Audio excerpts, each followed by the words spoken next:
অ্যাটোরলিপ 10 ট্যাবলেটের কাজ কি, কেন ডাক্তাররা প্রেসক্রিপশন করে থাকে, অ্যাটোরলিপ 10 ট্যাবলেটের ইউজ, ডোজ, সাইড ইফেক্ট, সাবধানতা এই সমস্ত কিছু জানবো পুরো ভিডিওতে। যদি ভিডিওটা ভালো লাগে অবশ্যই লাইক করবে এবং চ্যানেলটা সাবস্ক্রাইব করবে।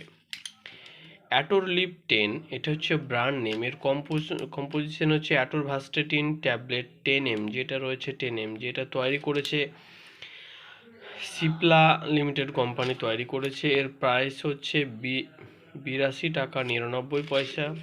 15টা ট্যাবলেটের দাম, এটা হচ্ছে 15 ট্যাবলেটের পাতা এবং এর প্রাইস হচ্ছে 82 টাকা 99 পয়সা।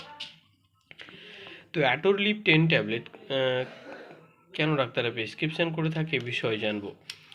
অ্যাটোরলিপ 10 ট্যাবলেট স্ট্যাটিন নামক গ্রুপের মেডিসিন, যা ট্রিটমেন্ট অফ হাই কোলেস্টেরল, যা প্রাথমিকভাবে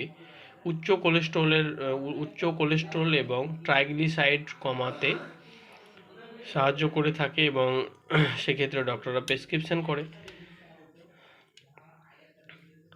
অ্যাটোরলিপ 10 ট্যাবলেট রক্তে নিম্ন ঘনত্বের লাইপোপ্রোটিন এলডিএল বা খারাপ কোলেস্টেরলের মাত্রা কমাতে এবং উচ্চ ঘনত্বের লাইপোপ্রোটিন এইচডিএল বা ভালো কোলেস্টেরলের মাত্রা বাড়াতে সাহায্য করে থাকে।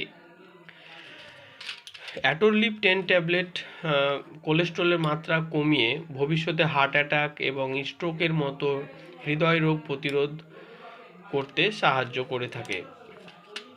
অ্যাটোরলিপ 10 ট্যাবলেট খাওয়ার পরে কিভাবে আমাদের শরীরে কাজ করে এই বিষয়ে জানবো। অ্যাটোরলিপ 10 ট্যাবলেটের কম্পোজিশন রয়েছে atorvastatin tablet 10 mg। Atorvastatin 10 mg শরীরে কোলেস্টেরলের উৎপাদন ধীর করে কাজ করে, যা ধমনীর দেওয়ালে জমা হতে পারে এবং হৃৎপিণ্ড, মস্তিষ্ক এবং শরীরের অন্যান্য অংশে রক্ত প্রবাহকে বাধাগ্রস্ত করে। অ্যাটোরলিপ 10 ট্যাবলেট খাওয়ার পরে কিছু সাইড ইফেক্ট দেখা যেতে পারে কারো কারো ক্ষেত্রে, যেমন হচ্ছে মাথা ব্যথা হতে পারে, পেশির দুর্বলতা লাগতে পারে, তারপর হচ্ছে বমি ভাব দেখা দিতে পারে, কোষ্ঠকাঠিন্য হতে পারে, পিঠে ব্যথা হতে পারে, জয়েন্ট ফুলে যেতে পারে, লুজ মোশন দেখা দিতে পারে, সবই সাধারণত সাইড ইফেক্ট দেখা যায়। তো যাই হোক, অ্যাটোরলিপ 10 ট্যাবলেট খাওয়ার পরে কোনো সাইড ইফেক্ট যদি আপনার দীর্ঘস্থায়ী হয়ে যায়, তো যত তাড়াতাড়ি সম্ভব ডাক্তারের কাছে যাওয়া উচিত এবং ডাক্তারের পরামর্শ নেওয়া উচিত। অ্যাটোরলিপ 10 ট্যাবলেট খাওয়ার আগে কিছু সতর্কতা আছে যেগুলো জানা খুব জরুরি, যেমন হচ্ছে অ্যাটোরলিপ 10 ট্যাবলেট খাওয়ার আগে ব্লাড টেস্ট করা দরকার। যেমন হচ্ছে লিপিড প্রোফাইল টেস্ট, যদি আপনি ব্লাড টেস্ট করেন তাহলে কিন্তু সেটা ধরা পড়বে এবং তারপরেই ডক্টররা প্রেসক্রিপশন করে থাকে। তারপর হচ্ছে অ্যালার্জি, যদি আপনার কোনো মেডিসিন অ্যালার্জি রিয়াকশান থাকে তো নেওয়ার আগে অবশ্যই ডাক্তারকে জানানো উচিত। আপনি যদি প্রেগনেন্ট হন বা স্তন্যপানকারী মা হন তো নেওয়ার আগে অবশ্যই ডাক্তারকে জানানো উচিত। Liver disease, kidney disease, asthma এই সমস্ত রোগে যদি আপনি ভুক্তভোগী থাকেন তবুও নেওয়ার আগে অবশ্যই ডাক্তারকে জানানো উচিত। অ্যাটোরলিপ 10 ট্যাবলেট বাচ্চাদের থেকে দূরে রাখতে হবে, সবই সাধারণত সতর্কতা।